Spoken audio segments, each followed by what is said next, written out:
Hey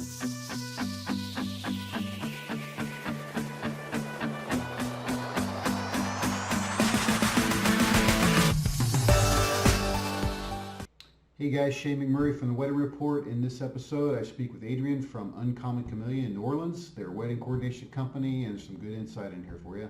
Enjoy. The first thing is I'd like to just talk about your business, like Sure. who you are. Tell me where you're at, and let's go from there. Okay, great.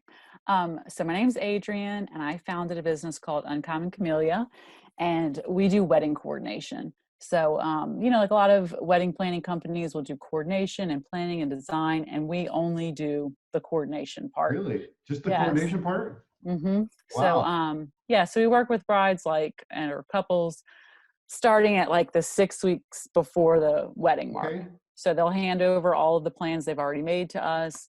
And then we are reaching out to all their vendors and putting together their timeline and actually running the wedding day. So they can be free of that, even though they wanted to plan their own wedding. That's So awesome. that's sort of what we do. And yeah, we're, mostly in New Orleans. We do a little bit outside of New Orleans, but most of the weddings that we work are there. So, That's pretty cool. Yeah, yeah. that's pretty awesome. So what kind? I mean, tell me like because I know what planners are and I know what coordination is, but tell me, I mean, like for you, what really goes into the work that you do when it comes to this? And I think I lost you again. Sorry, kind of broke up a little bit, but Uh, you were kind of asking, I guess, like the difference between the three, or Yeah, well, hmm, look, I want to know let me try to what get goes somebody with a better into connection. what you do. Like so you're just doing coordination. Right. And I know what planners do, and I know there's lots of different services out there. But for you as a coordinator, I mean, what is it that you're doing? What do you put into this thing? Okay, sure. So the main thing that we're focused on is like, give us your wedding plans that you've worked so hard on, and your vision and your design, and then hand it over to us so that you don't have to worry about any of that on the wedding day. So sometimes people used to call that like day of coordination or month Hmm. of coordination. But in reality, it's like there's not a specific time frame. It's more like hand over your contracts, let me review all of them. Let me call all of your vendors and make sure that everybody's on board for the project that we're working on. Yeah. And then so that's all your sort of preparation work. We have like a really detailed timeline that we use. And then the week of the wedding, it's focused on, hey, let's do a walkthrough at your venue and really look at, how do you want this all to flow? And, what's your expectations for the layout? And then we, of course, run the rehearsal, and then we run the wedding day from start to finish. So that starts like when they're getting ready, and it finishes at the end of the night when we're picking up all of their belongings. So, Nice. yeah, it's just kind of, Kind of take some of it's the like someone stress to off. hand off the stress to. Yeah. Yeah. So Yeah. do you find that like I was talking to someone a couple weeks ago, and they were saying that some venues are now requiring coordinators. Yeah, that's become pretty common in New Really? Orleans, especially these venues that are more like, we have a lot of venues that are restaurants during the day and then they'll do Yep. weddings. Yeah. Those don't usually require it because they've got somebody kind of on staff doing that, Mhm. doing the piece that they need. But more common is like a venue that, is specifically for weddings. They don't have a catering team and they're using offsite caterers. I see a lot of those are requiring that the couple hires a wedding coordinator. Yeah, so they're just like, we got a location, we want to make it an event space. Yeah.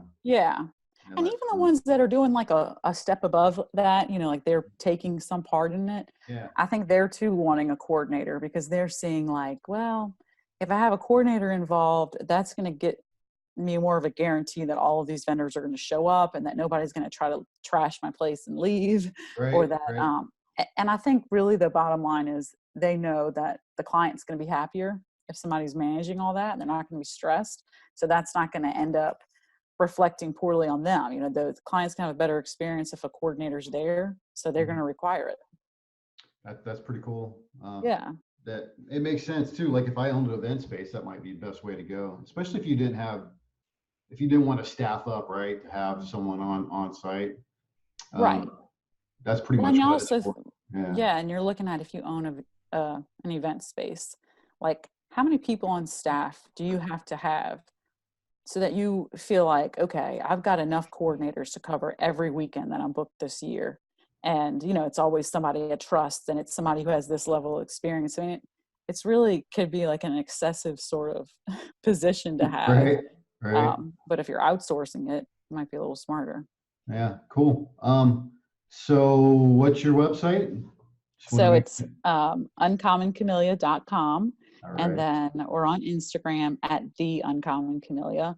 All right. Um, and then we have a YouTube channel. Check that All out. right. I'll check it out. Yeah. Yeah. So, Make sure you send me that info. I'll check it okay. out and I'll put Yeah. it with this as well. Yeah. So, So if I wanted to hire a coordinator to do my wedding, I mean, what would I be looking at, like fee wise? And how would I even get started with something like that? yeah. So I think in the New Orleans area for a wedding coordinator, you're looking at about $1,500. Our price is $1,389, so we're kind of competitive on our price. We're a little bit under that Hmm. average. Okay. Um, and for most coordination services, what you're looking at is book your venue and pick your date first, then try to hire a coordinator.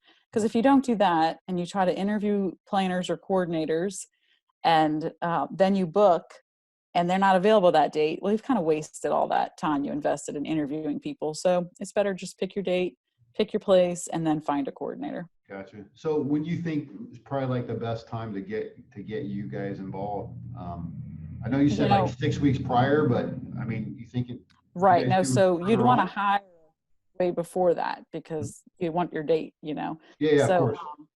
so I Yeah, like think I'm that, coming to you, like I get my wedding's in 6 weeks, right? Like yeah, that I happens need for you. sure. And if we're available, we're on Yeah, board. That's fine. yeah, yeah, sure. But ideally, I think, you're looking at 6 months or at least 6 months before. But a lot of people are booking us like a year out or, sometimes 3 months out.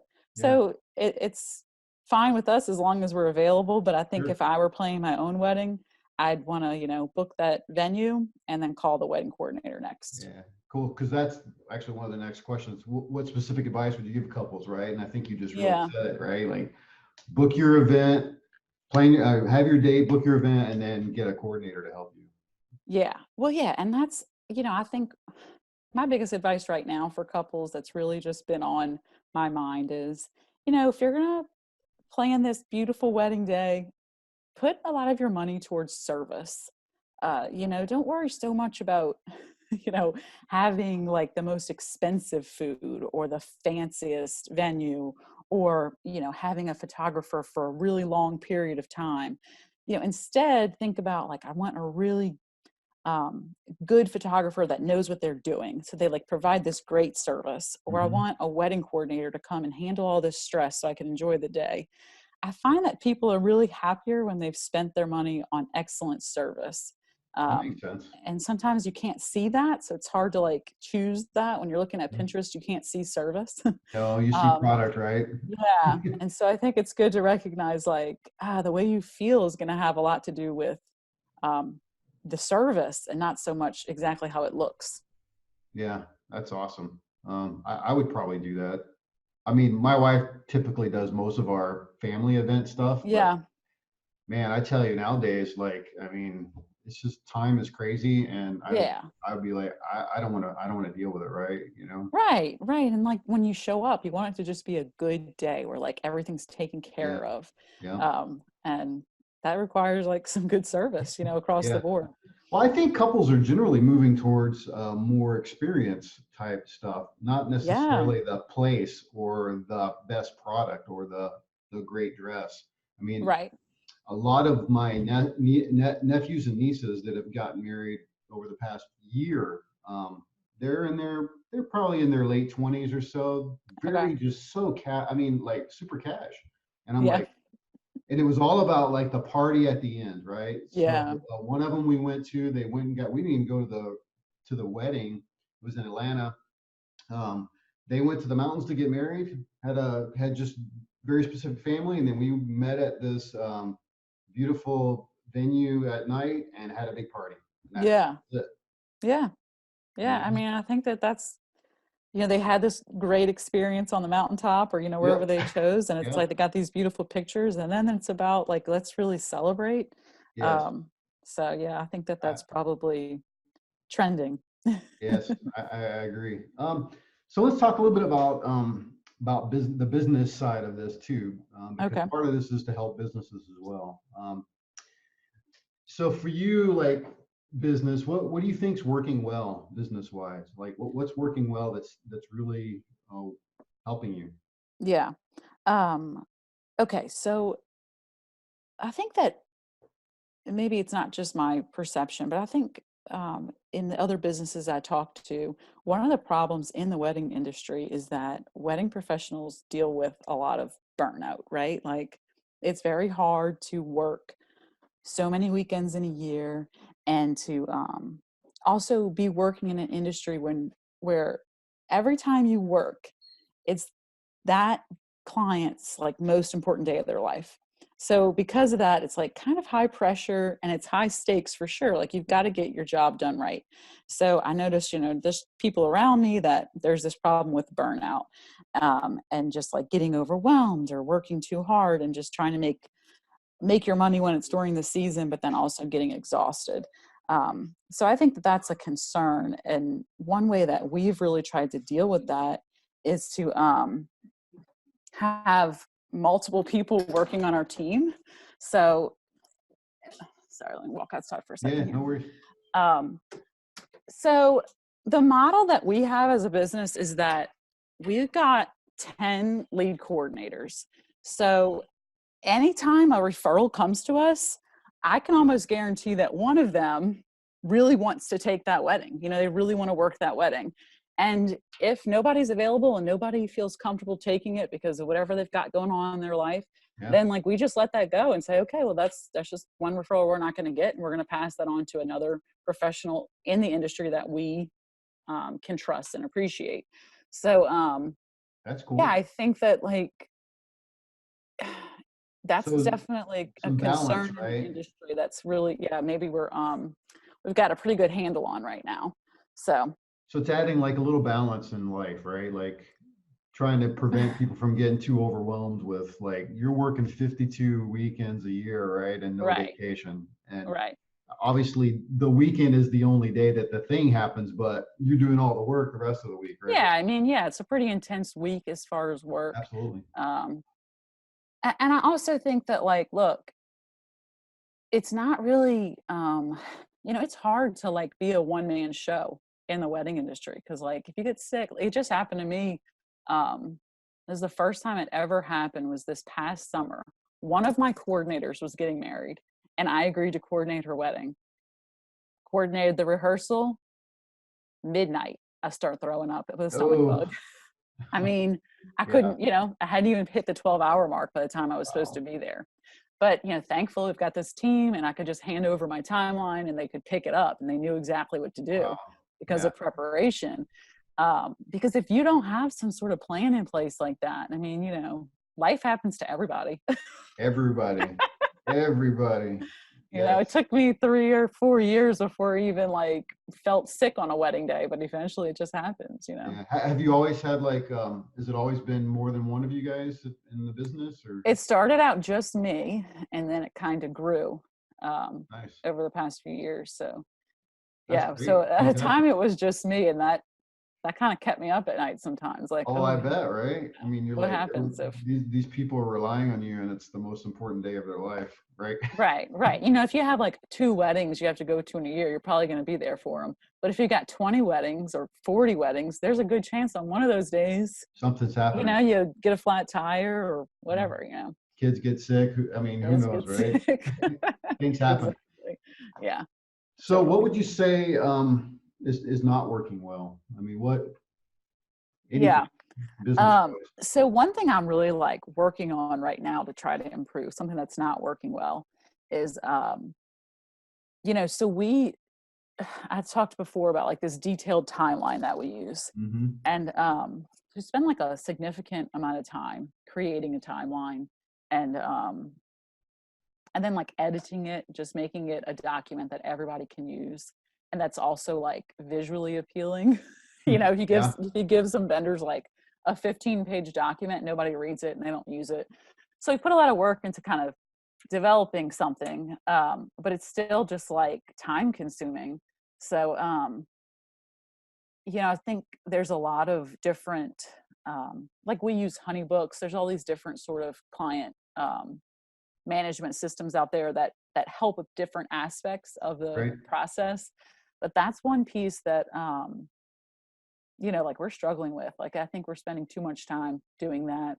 And, you know, there's an app for everything, but there's Yeah. not Do you really feel like a you got to good app for piecemeal it that. together? Right. Yeah. Well, yeah, you're pulling information from all the different pros and everybody's got their own timeline. They've all got their own questionnaire. And, you know, I'm not really seeing like any specific app or even like the Knot or any website doing a good enough job at that where any, Mhm. where, you know, like all these vendors would say, okay, we're all going to use the Knot Yeah. questions and like everybody's going to put Right. their information into the same document and pull from that. Hmm. So, you know, we're Yeah. trying to kind of do some work on our end to make it better for us, but I see that as like, you know, it's Yeah. probably not working that well that a client has to fill out a questionnaire for a DJ, a photographer, a videographer, a wedding coordinator, a venue. They're just writing the same information over and over. Yeah. Yeah. So, So what you're saying is there should be something that a couple should fill out mhm. that generally applies to everybody that they might need to get. That would Yeah, make and then it so maybe much like everyone was like pulling from and Yeah, I mean, it might be be a able hundred to questions, access. right? But Yeah, but hey, it yeah. would be helpful for everybody down the line, right? That's trying to get into this. Yeah, well, I think that the way clients feel is like, I don't really mind giving you the information. I just don't like sending different people the same information in different formats. Yeah, I agree with that. It's like going to the doctor, right? Like, you Yes. guys already have all my stuff on file. Why Right. do I got Just to pull fill it out this up. paperwork again? Mm-hmm. Right? Exactly. Right. And I mean, we're not like doing anything that's confidential. So it's not like it Right? really can't be passed along between vendors. So Agreed. Agreed. All right. So, what's the worst wedding or business story that you have? um, well, I thought about I had a wedding. So I have 3 children. I was pregnant for my third child. And I was like, I don't know, maybe 6 months along. And it was my first time in this venue that I really wanted to work in so bad. And it turned out I was working with a couple that was just like, you know, kind of bare bones, not a lot of money to put into the wedding. And so they were Mhm. kind of doing a lot themselves. And one of the cuts they made to their budget was that they just got some friends to bartend. And the venue was like 2 separate spaces. One was like for the cocktail hour, then a separate space for the actual reception. So after the bartenders finished at the cocktail hour downstairs, they were going to have to head upstairs for the reception. Mhm. And so the cocktail hour's over, and I'm like telling the bar, okay, close down and go upstairs because it's, you know, people are now going upstairs and they're not going to leave this space until you move. As long as you're serving them alcohol, they're not moving. Right, for sure. Right. So you know, they're kind of like dragging their feet a little bit because they don't want to tell these poor guests like, sorry, go upstairs, which, you know, I'm more comfortable with that. And so this is like this beautiful old venue, and like all the floors are like restored old wood, and there's like this one elevator. So I'm 6 months pregnant, and all the beer's in like this big ice chest. So I tell 2 of the guests, hey, take that ice chest and put it in my wagon for me. So they put it in the wagon.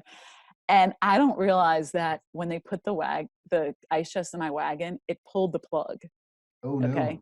So I take it in the elevator, I bring it upstairs to all these like old, awesome floors. Oh And I no. get to the top and I pull it out, and the wagon is just like dripping water all over these beautiful floors. And the owner's standing right there outside the elevator. And he's like, this is the kind of crap I hate. I'm like, oh my God. Yeah.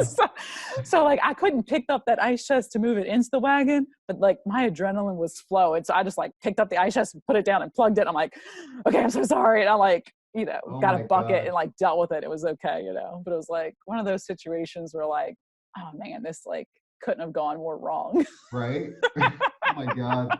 And he's freaking But out, right? I'm yeah, sure, right? Oh yeah, my God, but my floors, right? yeah, Right? but And then, it worked out. I cleaned up the floor. okay. He sent some clients to us after that, so Well, that's good. he mended the deal. Yeah, But yeah, good deal. All right. So what's the best wedding or business story that you have? yeah. All right.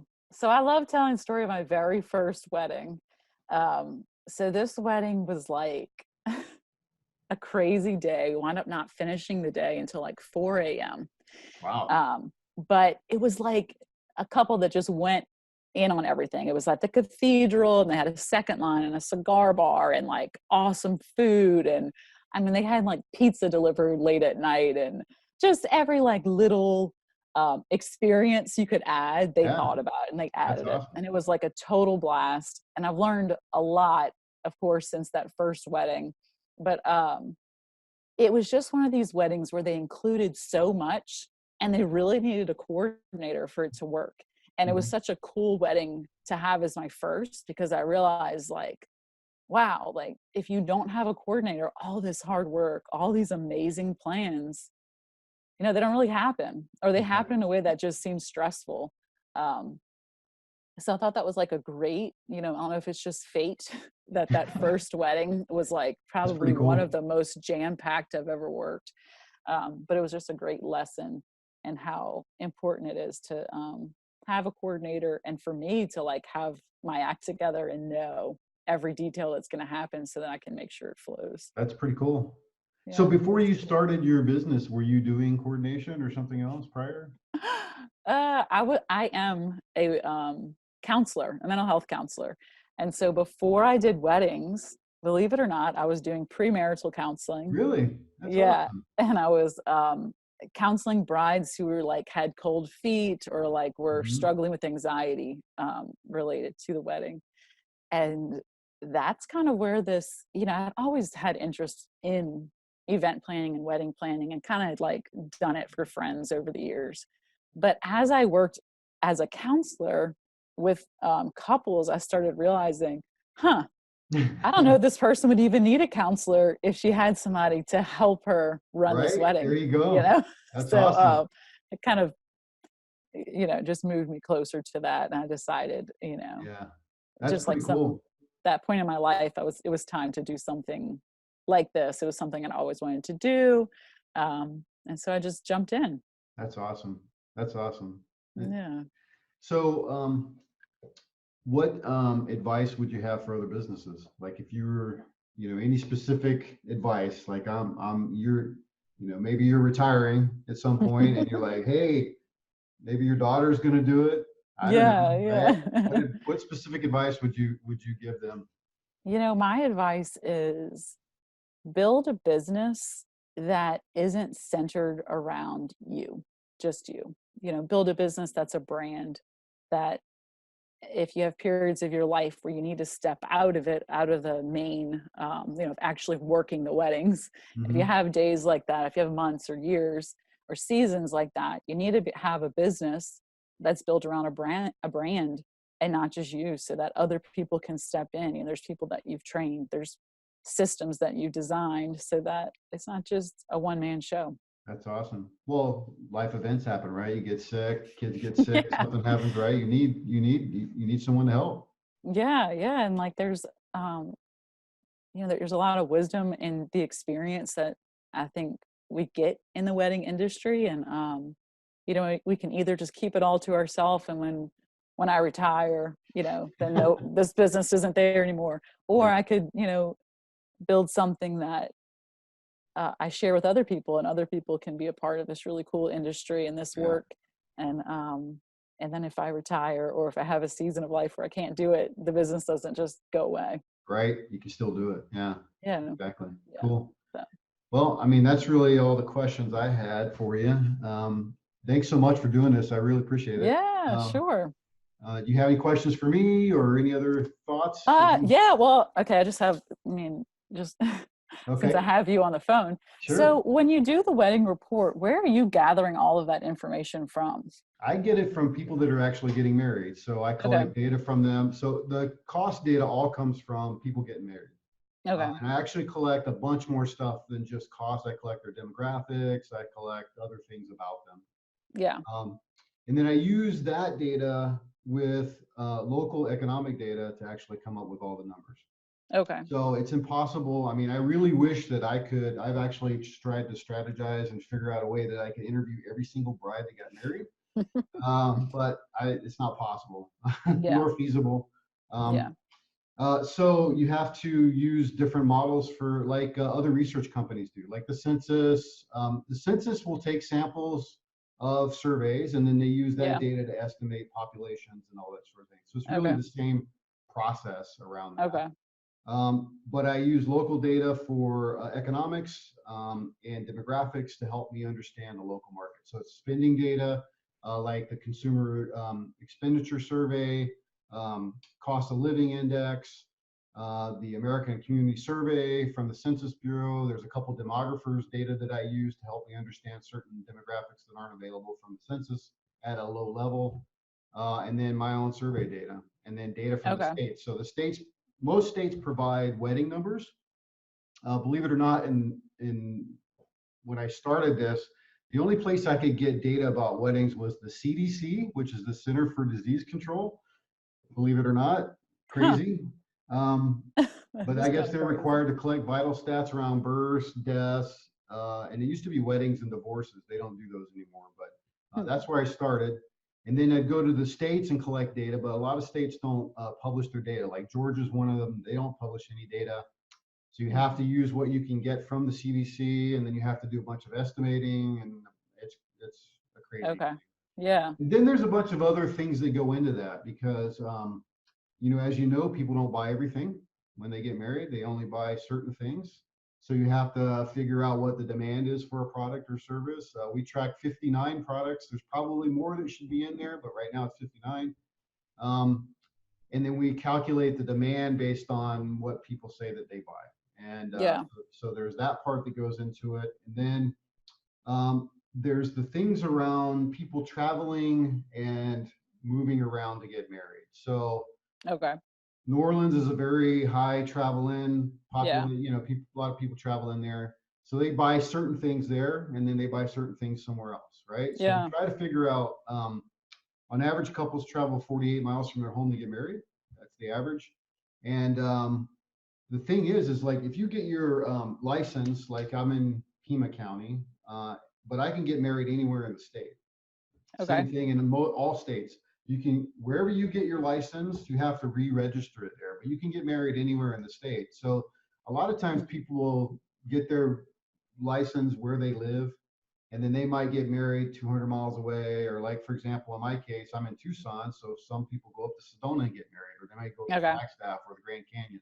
Yeah. Um, so you got to figure all that stuff in. So Yeah. So it's the, a complicated mess. As you know, yeah. the weddings are complicated. Well, what I appreciate about the wedding report is that, well, one, just the way you can get specific data. And then in a way, it's like, I mean, I'm sure compared to what you're getting and what you put out, you wouldn't say this, but to me, in comparison with other data that I've tried to get, like from Wedding Wire or the Knot, Yeah.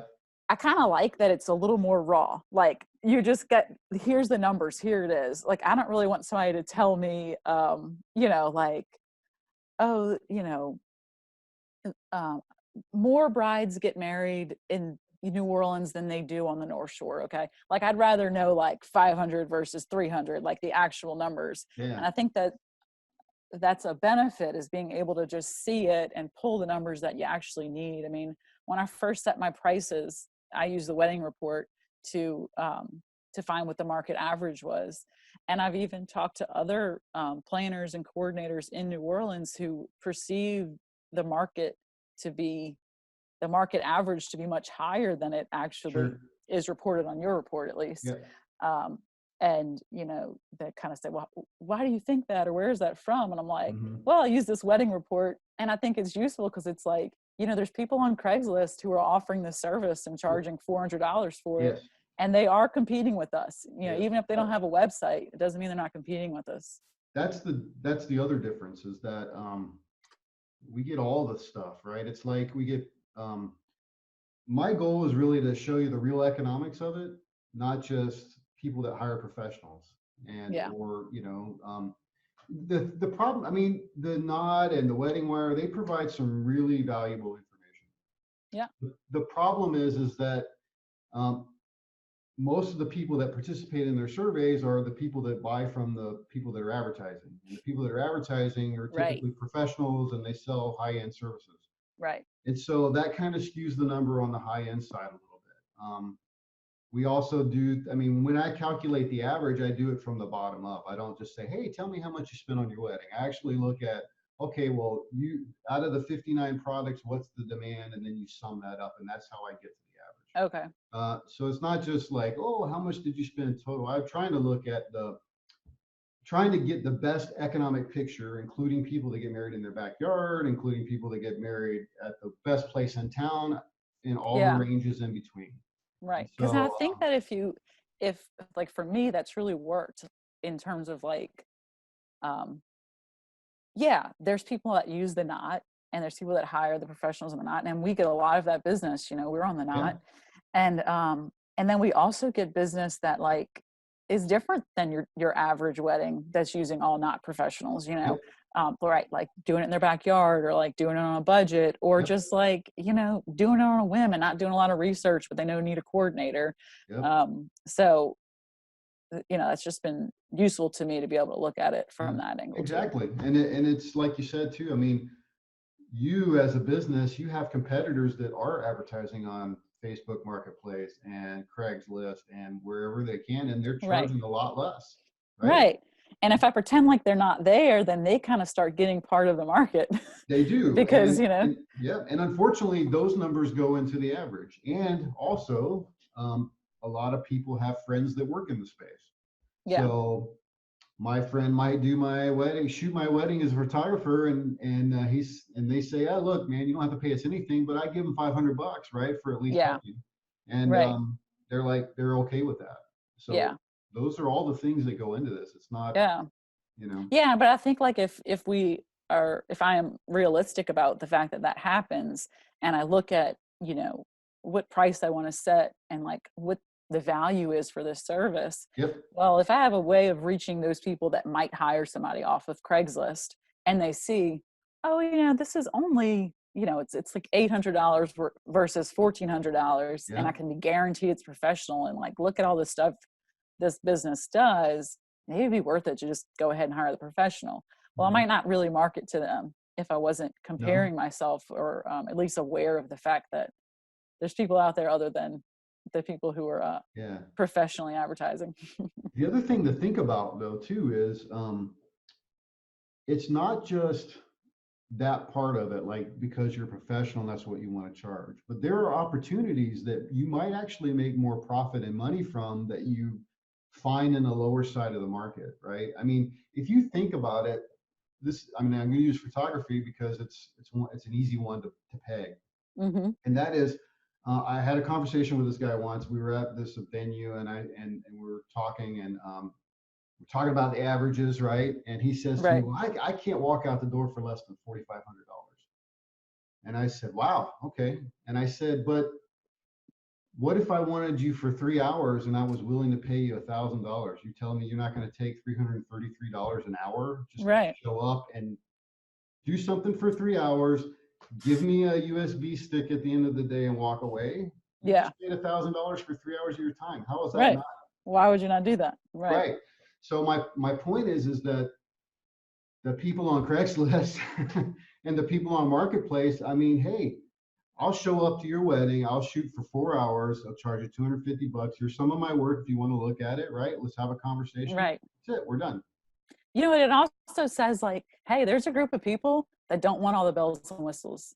There is. So like, it's great. There's a ton of people. It's great if you offer all that, but if you're just worried about getting paid for your time and getting a fair compensation for your time, you might actually be able to tap into Exactly. that market a little bit. Yeah. So even though you charge $1,400, you probably have a very set pattern of stuff that you offer, right, for your package, right? But Right. maybe there are opportunities at a lower end that you don't offer as much, right? I guarantee Right. you that you are giving away more than you probably anybody uses in your service. There's probably some stuff in there that you're giving away that they're not even using, and you're Oh wasting yeah. time and money on I it. know. I think you're probably right. I think you're right. Everybody I mean, does I it. think that, I do it. look, we've tried to like really, um, like through like client surveys and stuff, get rid of stuff that people don't care to have. You know, like they don't Yeah. want this. Like that's the whole reason we stopped. At one point I did do wedding planning.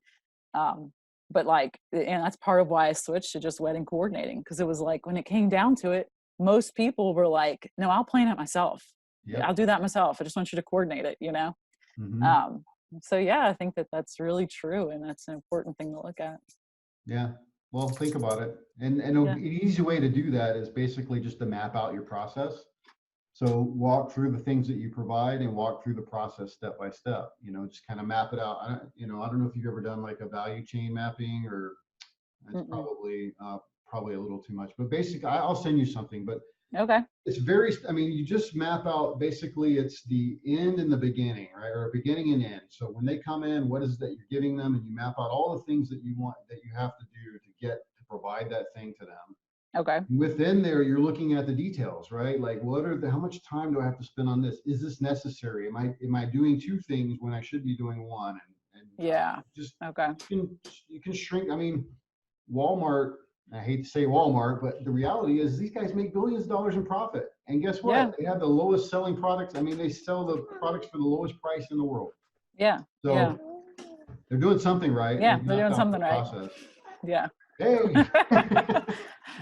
Everybody's waking up from naps. So there you go. All yeah. right. Hey, thanks so much for your time. I Yeah. It appreciate was it. great to talk to you and meet Yeah, you. you as well. Send me all your links and stuff. Okay. Yeah. I'll email it to you.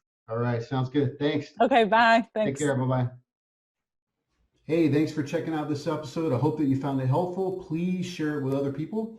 Also, if you're getting married or you work in the wedding industry, I would love to interview and share your information with other people. Send me a text, 520-399-8580, or shoot me an email at letschat@wedding.report.